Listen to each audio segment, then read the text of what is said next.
ధోనీని ఐపీఎల్లో ఆడనివ్వకుంటే ధోనీ కోసం బీసీసీఐ ఒక సపరేట్ లీగ్ని తీసుకొని వస్తుంది. షాక్ అయ్యారా?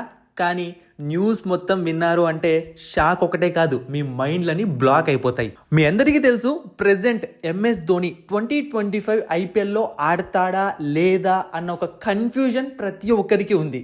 ఎవ్వరికి ఏ క్లారిటీ లేదు. కొత్త కొత్త రూల్స్ చెప్తున్నారు, అన్క్యాప్డ్ ప్లేయర్గా ఆడిస్తామంటున్నారు, బట్ ఏది కూడా కన్ఫర్మ్ కాదు. అయితే ఇప్పుడు ఒక న్యూస్ కన్ఫర్మ్ అయిందనమాట.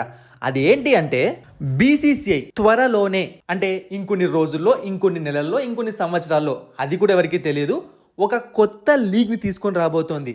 ఎవరి కోసం తెలుసా? కేవలం రిటైర్డ్ క్రికెట్ ప్లేయర్స్ కోసం మాత్రమే. అంటే మీరు ఇప్పుడు చూస్తూ ఉంటారనమాట, ఆ లెజెండ్స్ క్రికెట్ లీగ్ అని జరుగుతూ ఉంటుంది. అదేం బీసీసీఐ పెట్టట్లేదు, బట్ అలా కాకుండా ఐపీఎల్ తరహాలో బీసీసీఐ ఒక లీగ్ ని కండక్ట్ చేయాలనుకుంటుంది. సో ఓన్లీ రిటైర్డ్ ప్లేయర్స్, అంటే మొత్తం అన్ని కంట్రీస్ రిటైర్డ్ ప్లేయర్స్ అందరూ కలిసి కొన్ని డిఫరెంట్ టీమ్స్ లో జాయిన్ అయ్యి ఐపీఎల్ లాగా ఆడడం అనమాట. ఏమో ఎవరికి తెలుసు, లెజెండ్స్ ఐపీఎల్ అని పేరు పెట్టినా కూడా ఆశ్చర్యపోనవసరం లేదు. సో రిటైర్డ్ ప్లేయర్స్ అంటే మీకు తెలుసు కదా, ఎంఎస్ ధోని, యువరాజ్ సింగ్, సచిన్ టెండూల్కర్, వీరేందర్ సెహ్వాగ్. అంటే ఎలాంటి రూల్స్ ఉంటాయో మనకు తెలియదు అనమాట. ఏమన్నా ఏజ్ క్రైటీరియా పెడతారేమో, ఇంత ఏజ్ వాళ్ళు ఆడాలి అని చెప్పి, లేకుంటే క్రికెట్ నుంచి దూరమైన ఇన్ని సంవత్సరాలు వాళ్ళు మాత్రమే ఆడాలని పెట్టచ్చు. బట్ ఇది మాత్రం ఒకటి పక్కా అనమాట, ధోని, యువరాజ్ సింగ్, సురేష్ రైనా ఇలాంటి ఇంపార్టెంట్ ప్లేయర్స్ ఖచ్చితంగా మనకు ఆ లీగ్లో కనిపించే అవకాశం ఉంటుంది.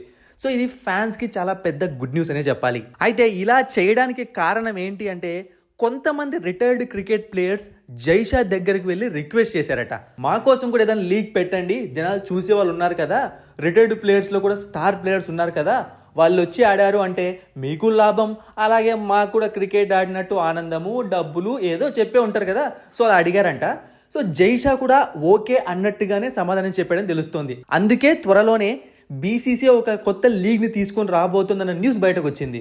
ఒకవేళ ఇదే జరిగితే మాత్రం ఇది ఒక పెద్ద పండగే అవుతుంది. ఎందుకంటే ఇంకొన్ని సంవత్సరాల్లో, అంటే మేబీ ఇంకొక 2 yearsలో సంవత్సరానికి 2 ఐపీఎల్ జరుగుతాయని చెప్పి అంటున్నారు. ఇప్పుడు మళ్ళీ ఇలాంటి ఒక లీగ్ వచ్చింది అనుకోండి, ఇక క్రికెట్ ఫ్యాన్స్కు చూసినన్ని రోజులు క్రికెట్ దొరుకుతూనే ఉంటుంది టీవీల్లో. ఇక అది మాత్రమే కాదు, ఖచ్చితంగా దీని నుంచి ఇంటర్నేషనల్ క్రికెట్కి ఒక రకంగా థ్రెట్ అయితే ఉంటుందన్నమాట. ఆ హావా అనేది తగ్గుతుంది, ఎక్కువ మంది ఇక్కడ ఆడడానికి ఇష్టపడతారు. ఎందుకంటే మీకు తెలుసు, ఐపీఎల్ అవ్వచ్చు, లేకుంటే బీసీసీఐ నిర్వహించే లీగ్స్లో అవ్వచ్చు, ఎక్కువ ప్రైజ్ మనీలు ఉంటాయి, ఇలాంటివి చాలా జరుగుతూ ఉంటాయి.